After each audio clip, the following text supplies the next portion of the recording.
বন্ধুরা, ভারত অনেকগুলো রাজ্য এবং কেন্দ্রশাসিত অঞ্চল নিয়ে গঠিত একটি দেশ। এই পুরো দেশের মধ্যে জম্মু কাশ্মীর একমাত্র এমন একটি অঞ্চল যেখানে মুসলমানরা সংখ্যালঘু নয়, বরং সংখ্যাগরিষ্ঠ, অর্থাৎ জনসংখ্যার হিসেবে এই অঞ্চলের বৃহত্তম ধর্ম হল ইসলাম। যদি পুরো জম্মু কাশ্মীর এবং লাদাখ অঞ্চলকে একসঙ্গে দেখা হয়, তবুও এখানকার মুসলিম জনসংখ্যা প্রায় ৬৮ থেকে ৭০%। আর যদি আমরা শুধু মূল কাশ্মীর উপত্যকার দিকে লক্ষ্য করি, তাহলে দেখা যায় সেখানে মুসলমানদের হার প্রায় ৯৭%। অর্থাৎ বলা যায় পুরো কাশ্মীর উপত্যকায় প্রায় মুসলিম জনসংখ্যা দ্বারা পরিপূর্ণ। এই কারণেই যখন কাশ্মীরের প্রসঙ্গ ওঠে, তখন একটি প্রশ্ন প্রায় সামনে আসে: কাশ্মীরে ইসলাম কবে এবং কিভাবে এসেছিল? কে ইসলাম প্রচার করেছিল সেখানে? আর সত্যিই কি ইসলাম এখানে তলোয়ার বা শক্তির মাধ্যমে ছড়িয়েছিল, যেমন অনেকে দাবি করেন, নাকি এমন কোনো চমকপ্রদ ঘটনা ঘটেছিল যার ফলে অল্প সময়ের মধ্যেই অসংখ্য মানুষ অনুপ্রাণিত হয়ে ইসলাম গ্রহণ করতে শুরু করে? এ ধরনের বহু প্রশ্নের উত্তর খোঁজা হয়, কিন্তু এই সব প্রশ্নের উত্তর জানার আগে আমরা আপনাদের আরও একটি দারুণ আকর্ষণীয় বিষয়ে পরিচয় করিয়ে দিতে চাই। কাশ্মীরে শ্রীনগর শহরের কাছে একটি উঁচু পাহাড় চূড়া রয়েছে, যাকে কাশ্মীরি মুসলমানরা তখতে সুলাইমান বলেন, যার অর্থ সুলাইমান আলাইহিসসালামের সিংহাসন। হ্যাঁ, এখানেই সেই মহান নবী হজরত সুলাইমান আলাইহিসসালামের কথাই বলা হচ্ছে, যাকে ইহুদি, খ্রিস্টান এবং মুসলিম এই তিনটি আব্রাহামিক ধর্মেই অত্যন্ত সম্মানের সাথে স্মরণ করা হয়। তাকে শুধু একজন মহান নবী হিসেবেই নয়, বরং পৃথিবীর ইতিহাসের অন্যতম শ্রেষ্ঠ শাসক হিসেবেও গণ্য করা হয়। তিনি এমন এক রাজা ছিলেন যার শাসন ক্ষমতা কেবল মানুষের ওপরই ছিল না, বরং বাতাস, জিনজাতি, পশু পাখি সব কিছুর উপরেও ছিল, এবং সমস্ত সৃষ্টিজগৎ তার আদেশ মান্য করত। এখন প্রশ্ন হলো, পয়গম্বর হজরত সুলাইমান আলাইহিসসালামের সিংহাসন কাশ্মীরে কিভাবে এলো? এই প্রশ্নের উত্তর কাশ্মীরি মুসলমানরা এইভাবে দেন। তাঁরা শত শত বছর ধরে বিশ্বাস করে আসছেন যে কাশ্মীর অঞ্চলের ভিত্তিপ্রস্তর স্থাপন করেছিলেন হজরত সুলাইমান আলাইহিসসালাম। বর্ণনা করা হয় যে একসময় হজরত সুলাইমান আলাইহিসসালাম বাতাসের সাহায্যে কাশ্মীর ভ্রমণ করেছিলেন। তখন এই পুরো অঞ্চল ছিল পানিতে নিমজ্জিত, বসবাসের উপযোগী কোনো জমি ছিল না। তখন হজরত সুলাইমান আলাইহিসসালাম তাঁর অধীনস্থ জিনেদের আদেশ দেন এই এলাকা থেকে পানি সরিয়ে একটি মানব বসবাসের উপযোগী করে তুলতে। জিনরা তার আদেশ অনুযায়ী কাজ সম্পূর্ণ করেন এবং এরপরই এই অঞ্চল মানব বসবাসের উপযোগী হয়। এভাবেই কাশ্মীরের জন্ম হয়েছিল বলে তারা বিশ্বাস করে। বিশেষভাবে উল্লেখযোগ্য বিষয় হল, প্রায় একই ধরনের একটি বিশ্বাস স্থানীয় হিন্দুদের মধ্যেও প্রচলিত ছিল। তাদের মতে কাশ্মীর অঞ্চলের গোড়াপত্তন করেছিলেন তাদের এক মহান ঋষি কশ্যপ। অর্থাৎ হিন্দু বিশ্বাস অনুযায়ী কাশ্মীরের এই এলাকা একসময় পানিতে ডুবেছিল, এক বিশাল হ্রদের আকারে। পরে কশ্যপ ঋষি এই এলাকার পানি নিষ্কাশন করেন এবং এটিকে মানুষের বসবাসের উপযোগী করে তোলেন। তার নাম অনুসারেই শুরুতে এই স্থানের নাম রাখা হয় কশ্যপমার, যার অর্থ হল কশ্যপ কর্তৃক পানি সরানো। পরবর্তী ভাষাগত পরিবর্তনের মাধ্যমে কশ্যপমার থেকেই কাশ্মীর নামের উৎপত্তি হয়। এছাড়াও লক্ষ্য করার মতো বিষয় হল, যে পাহাড় চূড়ার কথা আমরা এখনও পর্যন্ত আলোচনা করেছি, যাকে স্থানীয় মুসলমানরা তখতে সুলাইমান বলে ডাকেন, একই চূড়াকে হিন্দুরা শঙ্করাচার্য পর্বত নামে অভিহিত করেন। এর কারণ হল, এই পাহাড় চূড়ায় হিন্দুদের একটি বিখ্যাত শঙ্করাচার্য মন্দির অবস্থিত, যা হিন্দু ধর্মাবলম্বীদের দেবতা ভগবান শিবের প্রতি উৎসর্গকৃত। বন্ধুরা, কাশ্মীর এবং ইসলামের ইতিহাসে প্রবেশের আগে আমাদের জন্য এটি জানা জরুরি যে আজকের ভারতের মানচিত্রে আমরা সম্পূর্ণ কাশ্মীর অঞ্চলকেই দেখি, যা ঐতিহাসিকভাবেও একত্রিত কাশ্মীর ছিল। কিন্তু বাস্তবতা হল, বর্তমান সময়ে পুরো কাশ্মীর ভারতের অধীনে নেই, বরং একটি অংশের উপর পাকিস্তান দখল করে আছে, যাকে সাধারণত পাকিস্তান অধিকৃত কাশ্মীর বলা হয়। অন্যদিকে এর আরও একটি ছোট অথচ গুরুত্বপূর্ণ অংশের উপর চীনও দখল করে আছে।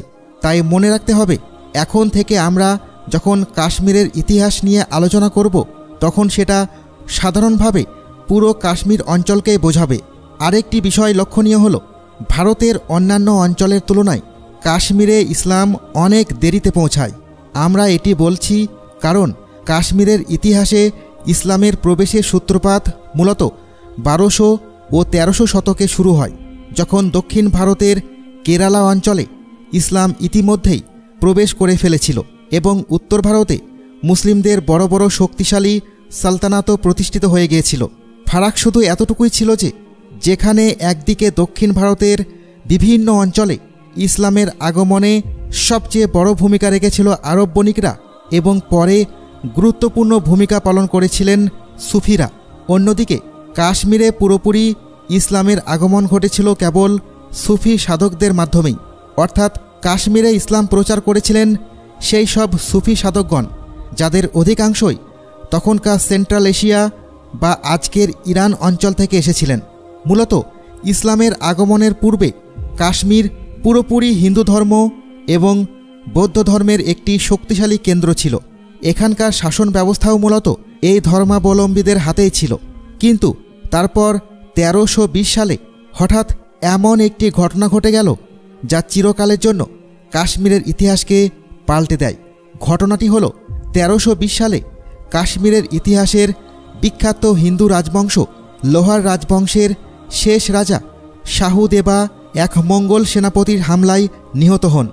শাহু দেবার মৃত্যুর পর সিংহাসন দখলকে কেন্দ্র করে রাজ পরিবারের মধ্যে শুরু হয় দাঙ্গা ও গৃহযুদ্ধ, যার ফলে সমগ্র সাম্রাজ্য দুর্বল হয়ে পড়ে।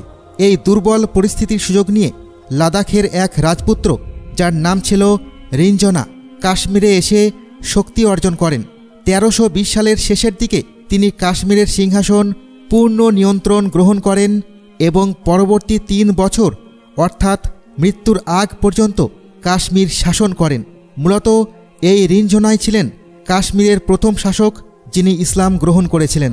ইতিহাসবিদদের মতে তার ইসলাম গ্রহণের প্রধান কারণ ছিল একজন মহান সুফি সাধকের প্রভাব যার নাম ছিল বুলবুল শাহ। তাকে ইতিহাসে সৈয়দ শাফিউদ্দিন বিন আব্দুর রহমান নামেও উল্লেখ করা হয়। বুলবুল শাহ ছিলেন উইঘুর বংশোদ্ভূত। তিনিই প্রথম কাশ্মীরের মানুষের সামনে ইসলাম প্রচার করেন। বুলবুল শাহের সংস্পর্শে আসার পর রিঞ্জনা, যিনি আগে বৌদ্ধ ধর্ম অনুসরণ করতেন, ইসলাম ধর্ম গ্রহণ করেন এবং তার নাম পরিবর্তন করে সুলতান সর্দার উদ্দিন শাহ রাখেন। রিঞ্জনা শুধু নিজেই মুসলিম হননি, বরং কিছুদিনের মধ্যেই তার সেনাপতি, তার পরিবার এবং রাজ দরবারের অনেক সদস্যও ইসলাম গ্রহণ করেন। এখানে মনে রাখার মতো বিষয় হলো কাশ্মীরের সাধারণ জনগণের মধ্যেও তখন ইসলাম ধীরে ধীরে ছড়িয়ে পড়ছিল, কারণ বুলবুল শাহ আসলে রিঞ্জনার আগেও অর্থাৎ শাহু দেবার শাসনামলেই কাশ্মীরে প্রবেশ করেছিলেন। তার প্রভাব ও শিক্ষার কারণে সাধারণ জনগণের মধ্যেও ইসলামের প্রতি আগ্রহ বাড়তে শুরু করেছিল। এমনই প্রভাবের ফলেই রিঞ্জনা তার সংস্পর্শে এসে মুসলিম হয়েছিলেন।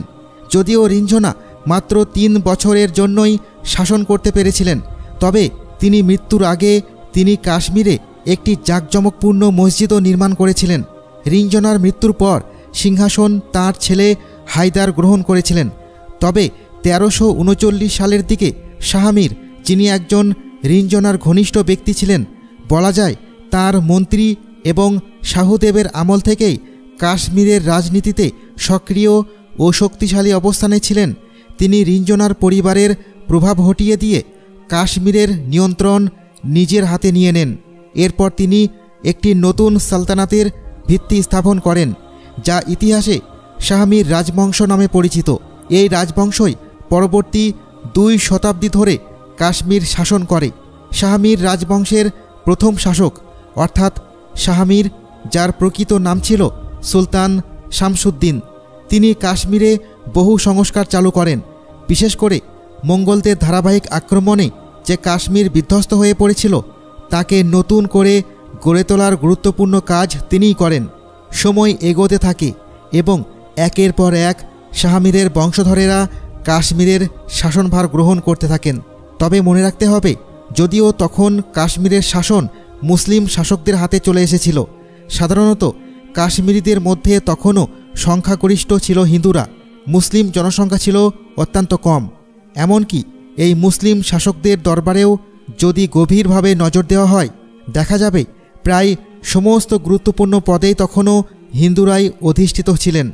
তবে এদিকে রাজপ্রাসাদের ঝকঝকে পরিবেশ থেকে অনেক দূরে সাধারণ ও দরিদ্র মানুষের মধ্যে সেই সময়ে সুফি সাধক বুলবুল শাহ যে সুফিবাদের বীজ বপন করেছিলেন তা ধীরে ধীরে গভীর শিখর গেড়ে ফেলেছিল।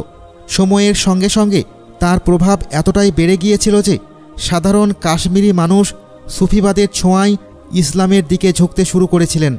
বিশেষ করে সুফিবাদের এই প্রভাব তার চূড়ান্ত উচ্চতায় পৌঁছায় 1400 শতকে, যখন 1372 সালের দিকে ইরান থেকে এক মহান সুফি সাধক মীর সৈয়দ আলী হামদানি, যিনি আজ শাহ-ই হামদান নামেও প্রসিদ্ধ, কাশ্মীরে আগমন করেন।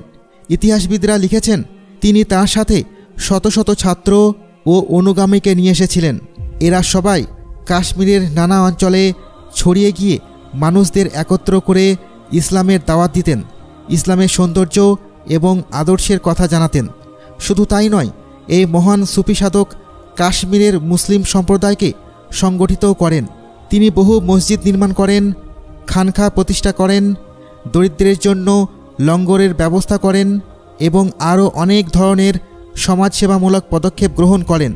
এসবের মাধ্যমে ছোট মুসলিম সম্প্রদায় শুধু সংগঠিত হয় না, বরং অন্যান্য অমুসলিমরাও তার কর্মকাণ্ডে অনুপ্রাণিত হতে থাকে।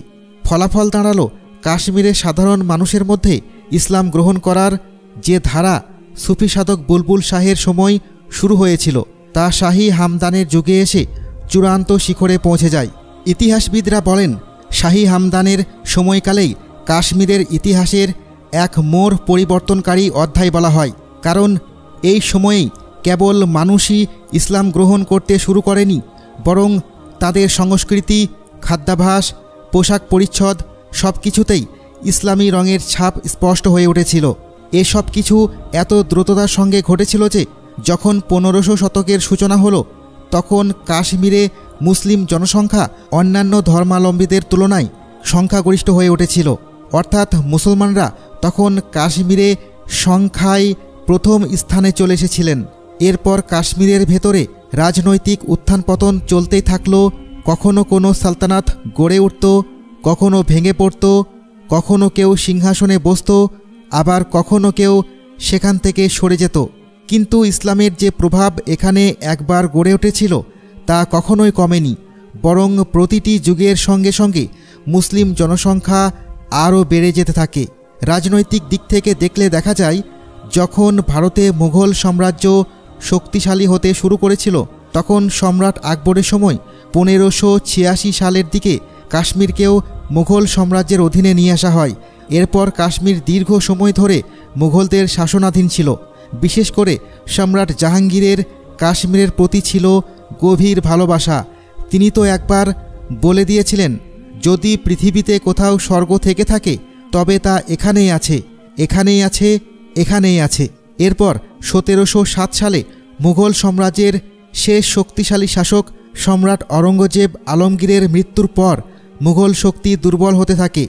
যখন ভারতের অন্যান্য অঞ্চল মুঘলদের হাতছাড়া হতে শুরু করে, তখন কাশ্মীরও তাদের হাত থেকে বেরিয়ে যায় এবং আফগান শাসক আহমদ শাহ দুরানির অধীনে চলে আসে। পরবর্তী সময়ে কাশ্মীর দীর্ঘ সময় ধরে শিখ সাম্রাজ্যের অধীনে ছিল। তারপর ভারতের অন্যান্য অংশের মতোই কাশ্মীরও ব্রিটিশদের শাসনাধীন হয়ে যায়। সুতরাং সারসংক্ষেপ বললে, কাশ্মীরের ইতিহাসে রাজনৈতিক পালাবদল অব্যাহত থাকলেও ইসলামের যে প্রভাব একবার সেখানে প্রতিষ্ঠিত হয়েছিল তা কেবল বেড়েই চলেছিল। মুসলিম সংখ্যা ক্রমাগত বৃদ্ধি পেয়েছিল। এ কারণেই আজও আমরা দেখি কাশ্মীর অঞ্চলে মুসলিম জনসংখ্যাই সবচেয়ে প্রভাবশালী।